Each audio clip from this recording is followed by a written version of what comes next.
just find a seat. So feel free to keep eating and nibbling as we go. This is the best part of the evening. No, the croissant is the best part. So Go ahead, just no by show of problem. hands, how many people were here in February for this talk? Okay. Alright, so it should be too repetitive for most people in the room. Some of this will look familiar, although I tried to add some new stuff, but it's always good to repeat when it comes to this stuff because, you know, repetition is good. So I'm Tamara Freuman. I'm a former parent, Scandi School. My twins went here for 2 years. We've moved up to the Burbs, so we're no longer in Jersey City. But it's nice to kind of come back and reconnect because the school has a very special place in my heart, and the meal program has really set my children up for success sort of in their eating as we enter the kindergarten years. So it's been a nice foundation for them. You want to just click ahead?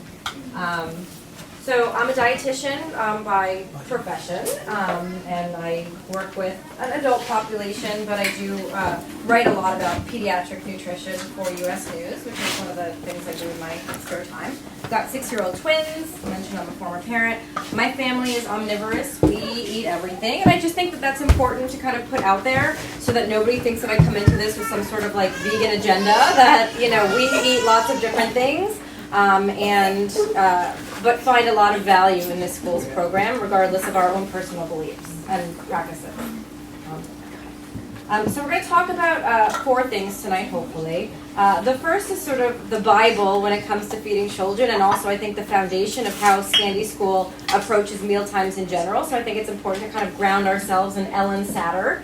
If you haven't heard of her, you will soon.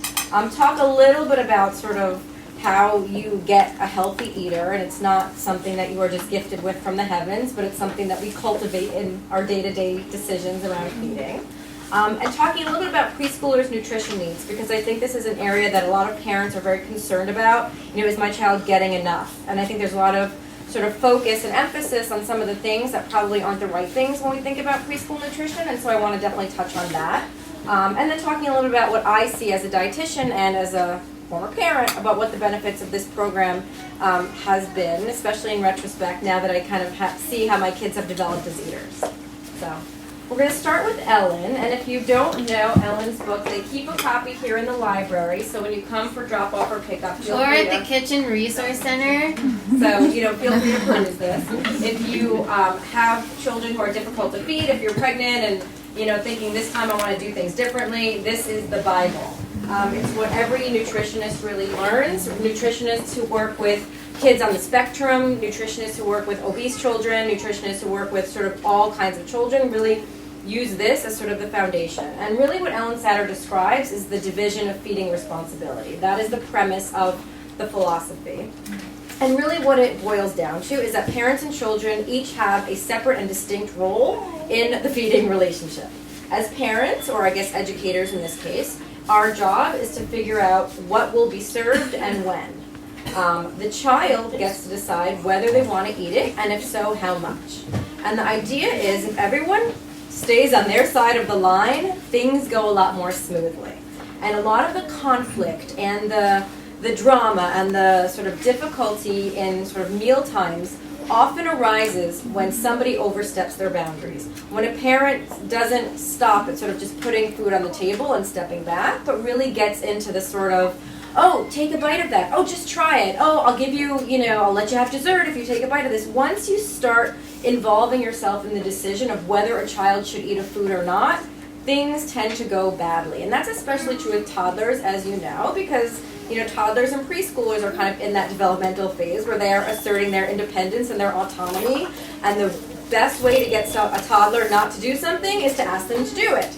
And so, you know, this is especially so with feeding. If you have an agenda, if they can sense that it is important to you, they are trying to assert their sense of control and sort of pulling back from it. And so, you know, your goal and our goal as parents is really to make sure that we serve healthy food, we expose them to a lot of different healthy foods, and we model healthy eating behaviors ourselves. They need to see us eating these foods. They need to kind of see healthy foods as part of their normal day-to-day, so it normalizes these types of foods as their diet. And our job is not to get food into them. And that's really important because every article I ever read about picky eating is whatever, how to get veggies into your child, how to get your child to eat vegetables. And that is really not the way we want to think about this. You don't have to worry about getting vegetables into your child. You just have to worry about serving vegetables to your child or sending them to a school where somebody else will serve vegetables to your child, which is even better. And, you know, a lot of the sort of dysfunctional dynamic at meal times happens when we kind of overstep. And, you know, this is true, I think a lot of times people say, well, that's well and good if your kid is sort of, you know, growing and healthy weight, this and that. Well, what do I do? My kid's so skinny, you know, and I really, if I don't remind them and I don't push them, they won't eat. And I have news for you, they will still not eat if you push them and try to like nudge them and cajole them. The best thing to do whether your child is underweight or overweight is to leave the decision whether to eat in their hands and just focus on your job getting the healthy food at meal times in front of them. Which moves us into, okay, so I'm obeying my job and I'm really kind of checking myself and not bribing, I'm not cajoling, I'm not pressuring. You know, how do I make sure that I end up with a healthy food? You know, and Ellen Satter talks about this as well. And there's this idea that like, oh, I have a good eater or I have a picky eater. Oh, my first child, he ate anything, and my second child's a picky eater. And like, it's true. Certain children will definitely have certain constitutions. Some children are much easier to feed by nature than other children. Personalities differ. Some children might be like what they call super tasters, and some children are very sensitive to bitter more so than other children.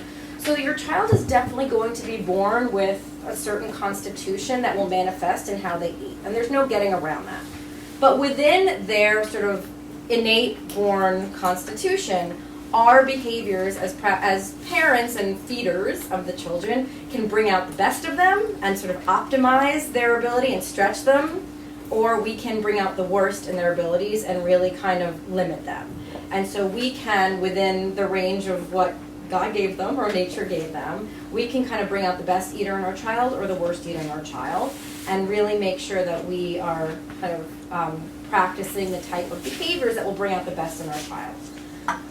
The common practices that bring out the worst in our children at the dinner table are as follows. And I mean, I'm a dietitian, but I'm still a mother and I'm still a human. Like I'm sure done all of these things at some point. So it's not like, this is not Judgy McJudgerson. This is like, we're all in this boat together. But these are the things that we all have to be conscious of doing as parents.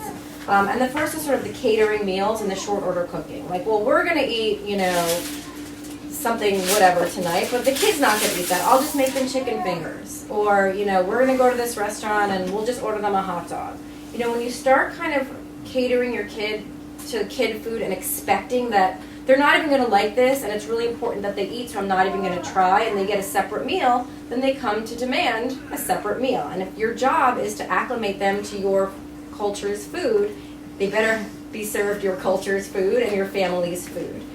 We always say, you know, children in Japan learn to eat sushi. You know, children in, you know, Mexico learn to eat beans. You know, children in other countries learn to eat the foods of those countries, not because their palates are different than our children, because children learn to eat whatever foods they're exposed to. And if you want your children to eat healthy foods, they have to be exposed to healthy foods and not given sort of a shortcut out of it with sort of special catered kid food meals. Over snacking is also a place where a lot of us fall down. You know, none of us want our kids to be hungry, especially if they don't eat well at a particular meal. They didn't like the meal at school today, or, you know, you took them to a restaurant, they didn't like what was there, they hardly ate. So what do? We chase them with pretzels and juice boxes. Oh, you know, they should just eat something. I don't want them to be hungry. Well, the problem is, if they're snacking, then they won't be hungry when we do serve a meal, and then they're not going to eat the meal. And then you get into this really vicious cycle of not eating the meal, and then we worry, so we snack them, and then they're not hungry for the meal, and then so they don't eat, and you kind of get into this cycle. Really what we need is to let our kids get hungry every so often. I mean, obviously, like in a food secure family, when you have money and there's food on the table, hunger is very different, obviously, than when there's no food and a child is hungry. We're talking about parents who are able and blessed to be able to send our kids to the Scandi school. It is okay for our kids to be hungry for a few hours. If they're hungry, they will eat really well. And I just remember when my kids were at school here, when you were only cooking the second year, not the first year. Because the first year, there were some things in the menu I started fall 2014. Yeah.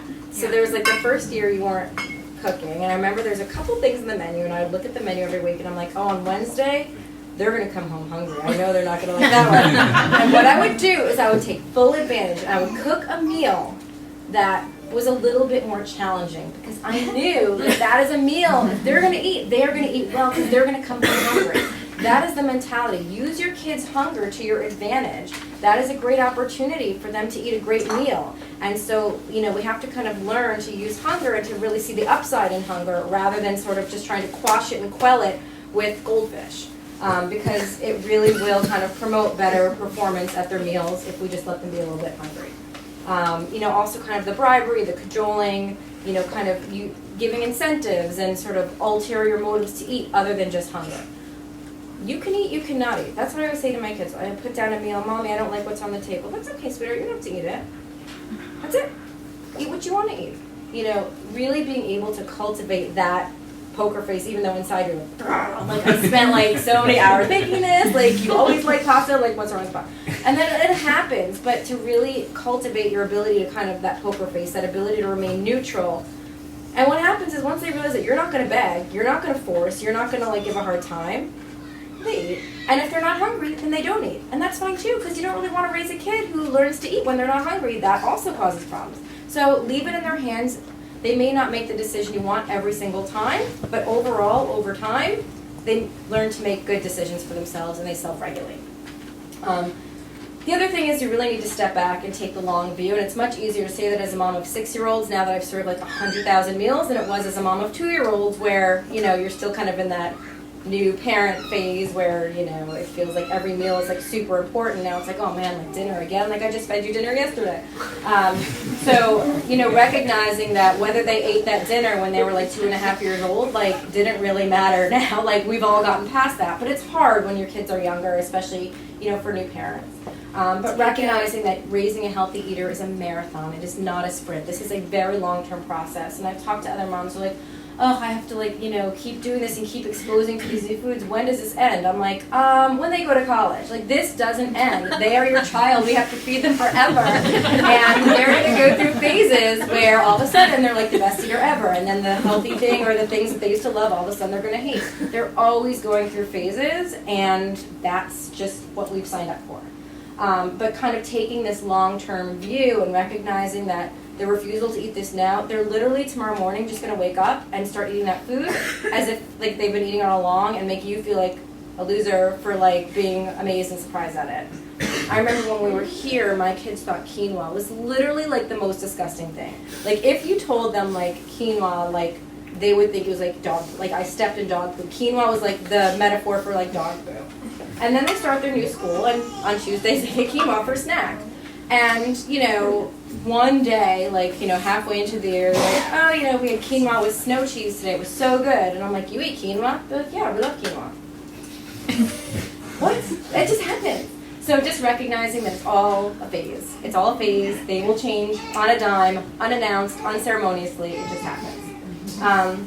The last point I want to make about the long-term view is be very, very careful about winning a battle and losing the war. And this kind of goes back to the getting food into them.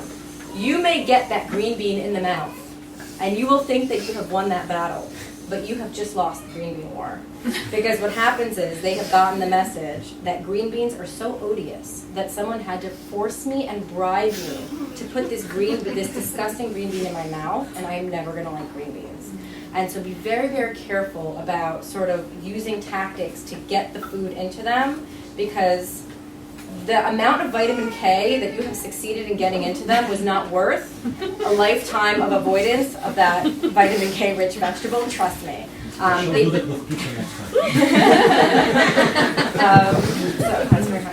So, just be careful, because they're the nutritional benefit of that one particular food that you're working so hard to kind of get in and win that battle, it's just not worth the big picture and sort of undermining the bigger picture goals that we're going for. Okay. Which is not to say that giving them healthy foods and having your children eat healthy, nutritious foods is not important. Of course it's important. Our job is to raise these kids and to keep them alive, and they have to have nutrition to do that. And so, obviously, we care about the quality of the food that they eat and the quality of the diet that they have. But I think, a big concern of a lot of parents is protein. Is my kid getting enough protein? And I think that's a particular concern for parents, in a plant-based school environment, because we tend to think of, there's no meat, there's no protein foods, there's no eggs, and so is my kid getting enough protein? They came home so hungry the other day, are they getting enough protein? So I always find it's really helpful to kind of ground us in what exactly a protein need is for a child who's 3 years old. It's only about 13 grams a day. And so I put up like a little bit of context here. If your kid came to school one day and literally only ate carbs, like literally just ate crackers and I don't know if you still do Cheerios, yeah. They ate like the Wassa crackers and the Cheerios, like a tiny bit of almond butter maybe, but mostly just carbs and spreads, they would still be getting 4, 6, 7, 8, 9, like basically an entire day's worth of protein. And so if that helps put your mind at ease with the protein, then I'm glad, because I wrote that slide for that purpose. And also don't forget that your child is only here snack, lunch, snack, maximum. There's still breakfast and there's still dinner at home where, the protein needs can be boosted if your child doesn't even eat this much. And so when you recognize sort of how low a child's protein needs are, I think it can kind of help us all just relax a little bit, okay, needs are being met. Generally speaking, if you're getting enough calories in your diet, you're getting enough protein, and that even goes for plant-based diets in this country. However, if you think about what children of this age need and they're not getting, there is actually some really great data from the government about sort of how kids eat and how American children eat at this age and what nutrients they're missing. And there's really 4 nutrients that children of this age are typically not getting enough of. Vitamin E, folic, zinc, and vitamin D. We don't need to talk about what they're all for. Basically, you need them to be alive and to grow. And if you kind of look at what foods are rich in all of these, the majority of them are plant-based foods, which is nice and elegant. Vitamin E is nuts, and between that cashew cream and the almond butter, your kids, compared to any kids in this country, are definitely getting their vitamin E. So nuts, avocado, plant oils, all the staples of the Scandi school diet, your kids are definitely meeting their vitamin E needs. As far as folic acid goes, that's in beans, it's in green vegetables, avocado, lots of fruits, nut butters, again, the staples of the diet here, especially even some of the easier to accept foods, I think that kids tend to have an easier time with.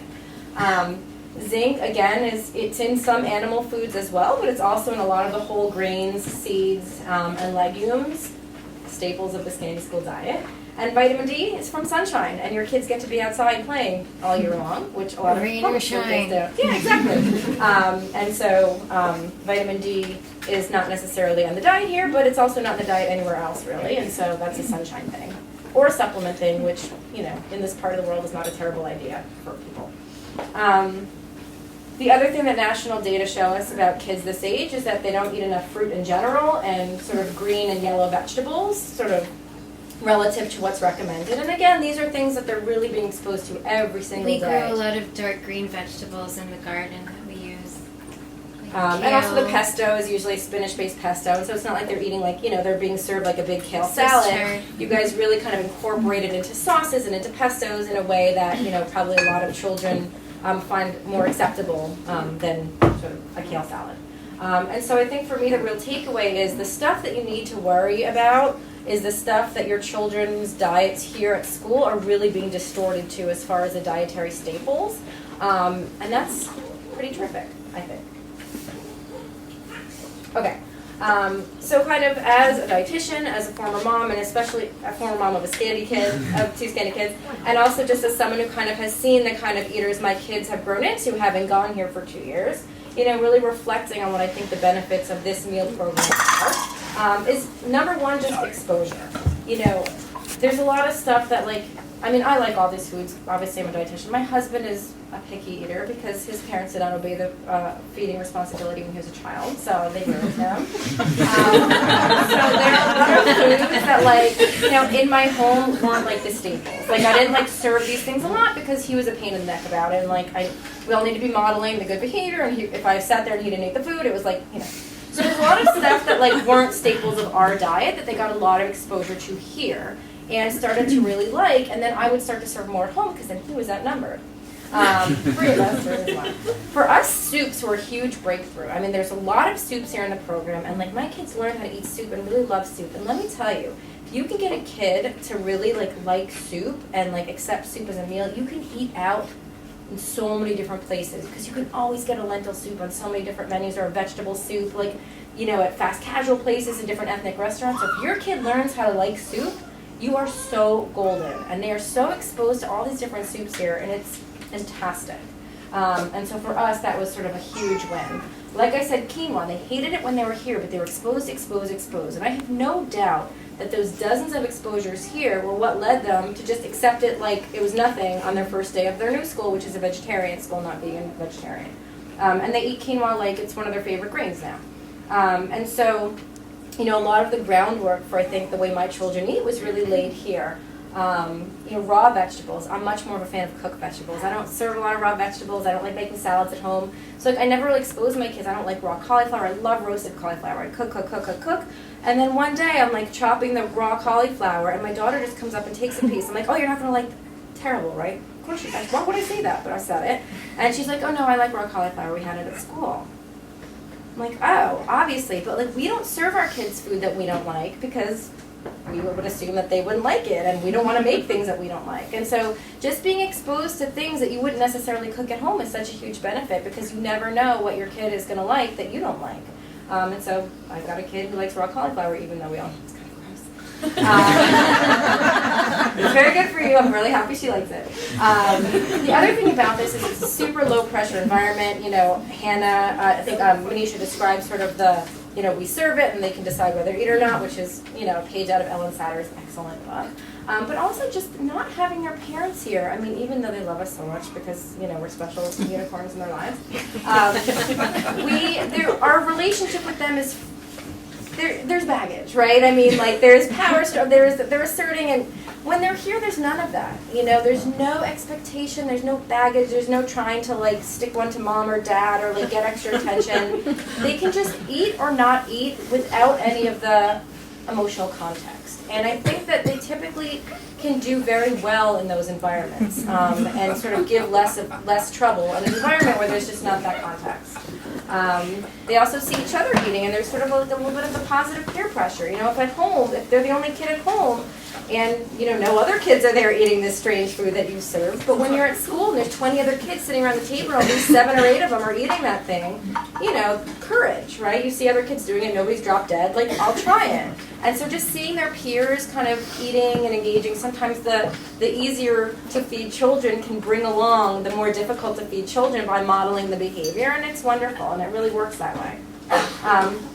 The other thing I like about it is it normalizes the plant-based meal. I mean, we live in America. This is like the meat and potatoes. You go out to a restaurant, like it's a big hunk of animal protein, and, you know, French fries or potatoes, and vegetables are really marginalized. And, you know, even I think when a lot of us cook at home, we always think of the meal in terms of the protein, and then and what vegetable will I serve with that. And the vegetables are really the afterthought. Well, I mean, we know the data. We all follow the news. Like, we need to be eating more plants and less meat if we want to live to 115, which is apparently how long we're only allowed to live. So normalizing the plant-based meal for kids from a very young age to see that a plate can be complete when it's beans and vegetables and whole grains, and there doesn't have to be this big hunk of meat, I think really kind of helps them be more receptive to sort of healthier meals, whether or not you're vegetarians at home or omnivores at home or how you eat at home. And I think that that's really important for children kind of growing up in a country like this. I think that this is also an age where the palate is really developing, and like the problem with kid food isn't just that it's terribly not nutritious, but it trains their palate for fat, salty, and to a certain extent sweet. You know, even like the ketchup and the sauces, everything is sweet. It was like 3 of 5 of them flavors. But, you know, so it's like the typical sort of processed kid food is training the palate in another way, and then they start to expect that payoff. I'm not going to like it if it's not super salty or super fried or fatty or greasy. When the normal meals here are much more, they have a lot more bitter, you know, more vegetables. They're not as sweet. They're not as fatty because it is plant-based, although there are some very rich, you know, like almond butter, avocado, there are some fats, but it's not a fried, heavy, fatty cuisine. Their palate doesn't naturally go to being as sweet. They don't need as sweet to sort of get the payoff. They don't need things to be as sort of salty and fatty. They can sort of learn to tolerate a little bit more bitter, and that's really important for them to develop a palate for later in childhood and frankly later in adulthood to accept healthier foods and not be so drawn to sort of cloyingly super sweet, very unhealthy things.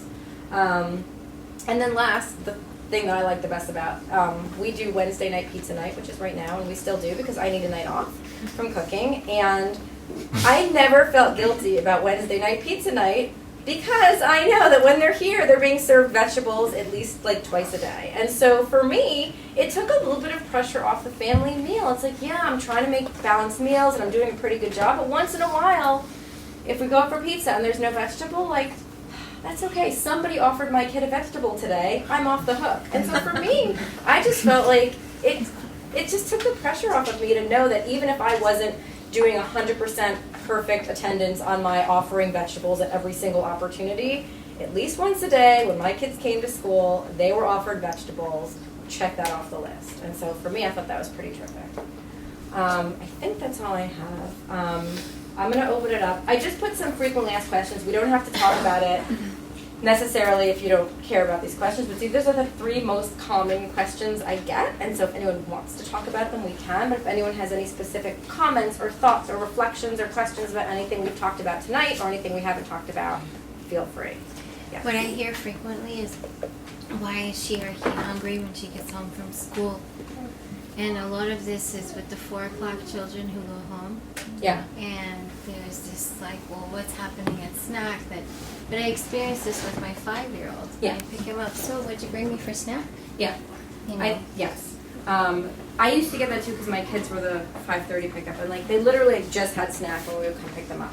I think that what you'll find is when your kids come home from school, whether this school or in the future from future schools, the snack is sort of more of a ritual. Can be more of a ritual of like coming home, and it's just sort of like this comfort ritual, and it's not always hunger motivated.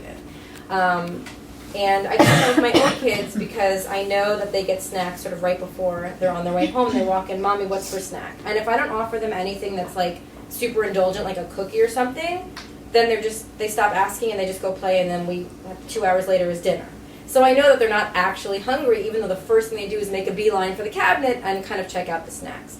So I think we do have to do a little bit of sort of, critical assessment as to whether requesting a snack upon coming home from school is actual hunger, or if it's a little bit more of just like, oh, I'm home, this is my environment, like the kitchen is mine kind of thing. And the way you can do that is offer them an apple. The apple test works for children, works for adults. A hungry kid will eat an apple. A kid who's just looking to kind of boredom, comfort, settle into home, but not really hungry, will not eat an apple. And it might be an apple, it could be something else, but the point is, that's a great way to tell if your child is actually hungry.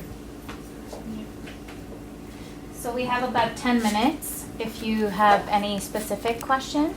Yes? I have a twin-specific question. I have twins and they're 20 months. So I have one, he will just try everything at least. Sometimes he won't like it, but he'll generally try everything and put it in his mouth. Mm-hmm. The other, he won't. He's so much more hard, and he'll not even put it to his face. Sometimes he'll just look at it and like screw his face up and throw it on the floor. Yeah. What I'm just like curious, like, because they've been exposed to everything the same. Right. They've got an older brother who's 3.5. Mm-hmm. Like, what's gone wrong? Well, not gone wrong, but what can I do to maybe open his mind up to getting it in the mouth? Nothing. Okay. You can serve healthy food. Okay. So what I suggest in general for meal planning, if one child is sort of a little bit more set in their food ways than another child, when you think about planning meals, really think about it in terms of components. So here they do a lot of mixed dishes, which works well for a child who's going to try everything. It works less well for a child who is very neophobic. So when you're at home, you can start to think about meals as sort of like a grain is separate from the vegetable, is separate from a protein, even if it's a tofu or a plant-based protein. And really kind of, when you're planning a meal, try to always incorporate one food that is more familiar and accepted among the neophobic child. Mm-hmm. So if you know that kid loves pasta and rice and potatoes, and those are kind of like staples, you can rotate pasta, rice, and potatoes, and then different proteins and different vegetables. If there's, a different starch you want to really incorporate, like sweet potatoes or quinoa or something that's less familiar, make sure the protein is a more familiar, comfortable protein. Mm-hmm. Always have one thing on the table that the more neophobic child is comfortable with. Okay. That way, once they know that there's something on the table that I'm not scared of, and they can eat when they're hungry and just feel like, okay, I'm not going to starve. After exposure, after exposure, after exposure, and they see that thing, oh God, it's not going away, I might as well just try it. It might take 20 times, but as long as there's something on the table that the neophobic child feels comfortable with, your job is not to get him to try it. Your job is to serve the food. And I had a similar thing with my twins, and it was very comforting for me to know at least one of my children will try it, meaning that it's not repulsive. Like, I'm not the worst cook in the world because somebody's eating it. And that, for me, was like, okay. Yeah. How many times do you try it before you give up? Yeah. You never give. Never give in. Technical. So there's one dish. So how many times do you serve it before you switch to another? Yeah. You never give up. If that dish is a part of your family's cuisine, if that is something that your family eats, like, grandma's stuffed cabbage, that's something that we eat in our family, or... But I made let's say chicken soup. I served it twice. And then I switched to another. Twice is nothing. So but you can rotate foods. You don't have to only serve chicken soup until they accept chicken soup and then try another soup.